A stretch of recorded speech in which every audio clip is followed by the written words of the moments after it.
শ্রাবণ মাসের সোমবারগুলো অনেকে হয়তো করেন, আমার সেভাবে করা হয়নি। লাস্ট সোমবারটা মা বলেছিল একটুখানি জল ঢেলে নিরামিষ খেতে, কারণ A to Z ভাবে পালন হয়তো আমার হবে না। সব মানুষের পরিস্থিতি, মনে ভক্তি থাকলেই হলো, আর যেটুকু নয় সেটুকু।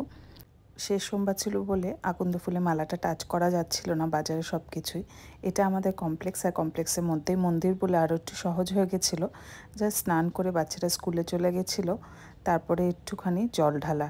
অনেকটা বেলায় হয়ে গেছিলো, তাও 3-4 জন ছিল। এখানে কিন্তু নিয়মিতভাবে পুজো আর্চা হয় এই মন্দিরে, আর শিবরাত্রি বলুক বা অনুষ্ঠান, জন্মাষ্টমী, এরকম লেগেই থাকে। এটা শিবলিঙ্গ আমাদের সোসাইটির। আমি একটু জল ঢাললাম, একটু আকন্দ ফুলের মালা পরালাম, আর একটু ফুল বেলপাতা দিয়ে মনের ইচ্ছা ভাব প্রকাশ করলাম। মন্ত্র সেভাবে জানি না, মনে যেটা এসছে সেটাই বলে ঠাকুরকে নিবেদন করা আর কি। এটাই আমাদের কমপ্লেক্স। এই যে উপরে আমাদের ফ্ল্যাট। একদম সাধারণভাবে স্নান করেই চলে এসেছিলাম। এবার বাড়ির পথে সোসাইটিটা একটু আপনাদেরকে দেখাই। এরা এখানে বিরাজমান থাকে। বাড়ি ফিরে একটু স্মুদি খেয়ে ব্যাস হয়ে গেল।